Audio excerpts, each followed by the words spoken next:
Hello everyone, it's Elsie from World Aviation Festival. Welcome back. And today I'm delighted to be joined by Nat Pieper, the CEO of oneworld. It's a pleasure to have you here today. Kind to be here, thank you. Yeah, so to start off, you had some very exciting news coming out in the past few weeks about your Sustainable Aviation Fund with Breakthrough Energy Ventures. Yes. So could you tell us a little bit more about this?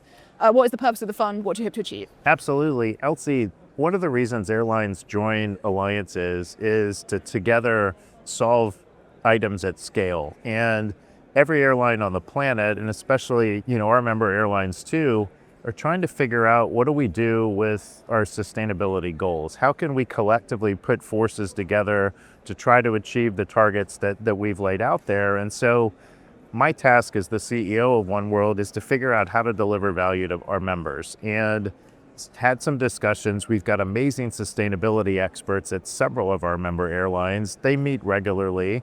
And this idea came from them. They said, look, let's put our brains together. How can we figure out where to invest, how to invest? And we thought about, we need to find a partner. Breakthrough Energy Ventures is a great one. They know where to go find the seed, the capital, the technologies that can actually get there. We're going to put our forces together to work with them and really find an answer that can benefit all of us. We've got 5 or 6 oneworld airlines in that fund already today.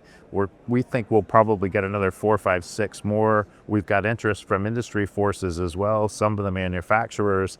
And I think it all just speaks to bringing member airlines together, go find a common solution. We can be so much more effective working together than any of them can be on their own. Obviously, sustainability is a big challenge, but much better taken together. Exactly. So moving on to talk about something slightly different in terms of oneworld's growth strategy. So obviously last year, or this year actually, we saw Oman Air join the alliance, so that's a big member in the Middle East. How do you see the oneworld sort of market focus moving forward? Where do you see strong opportunities for regional growth? And what's dictating your strategy? No, it's been a big year for us. We had 13 members. Fiji Airways joined in March, and then Oman came in June. So that got us to 15. And with Oman Air specifically, that gives us 3 big airlines in the Middle East with Qatar Airways and Royal Jordanian in addition to Oman. That region of the world is growing so amazingly, and it gives us really good presence there. Similar market, oneworld's the only global alliance that has 2 big carriers in North America, American Airlines and Alaska Airlines. They have a commercial relationship already, and watching them grow, it's given us a really good anchor there. In terms of future members, these are markets. China is one that we're always focused on. Cathay Pacific does a great job for us out there. India is another market. oneworld doesn't have a partner there, but some interesting carriers there. And the other thing in those and then Latin America would be the third one, an area that we're looking at. But even in those areas where we don't have a partner, India, for example, 10 of the oneworld members fly to India. And so there are ways you can work together there, whether it's at airports, establishing joint oneworld lounges in big cities in India, ways that we can creatively raise oneworld awareness in the country. And if we eventually have a partner there, great. Always good to have a home airline, but we can do really good things together, even in places we don't have a home airline.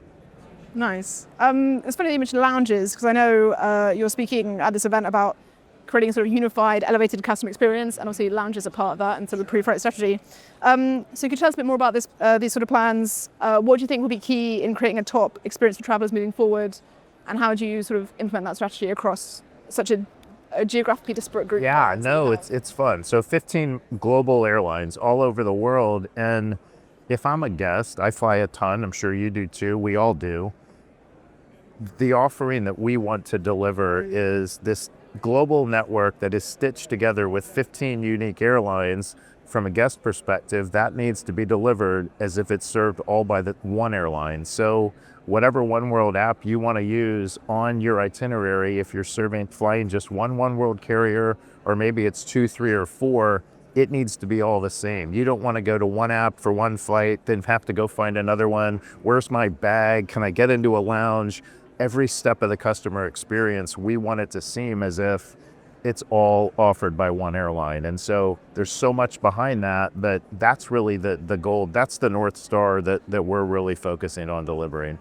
How do you go about achieving that in terms of creating? We've got a common digital platform that is in its latter stages of development. So think of it as all 15 member airlines linking into one common system. And so you're on a ticket that's going to connect to two different oneworld airlines. You should be able to get your boarding passes for all of that right away. You know where you're connecting. Maybe that second leg has a lounge pass. It's in your app. Where's my bag? Did I get credited for miles? All of that, just being able to deliver it to the guest in a really efficient and effective manner. That's what we're trying to do. Brilliant.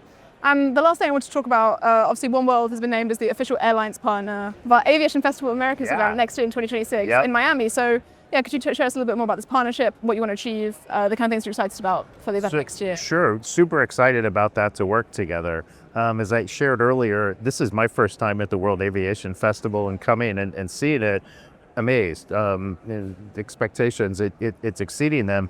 And so actually having a festival in North America, and Miami is a great place to connect to Central America, South America, hub of that side of the world. And from a oneworld perspective, 2 member airlines in that region, obviously with American and Alaska, but being able to actually have that focus and to grow with you, it's exciting for us. And then lastly, Miami, a hub for American Airlines, our biggest member. Yeah. Well, we're very excited to welcome you all next year. And thank you so much for speaking to us Pleasure. today. Thank you. Pleasure's mine.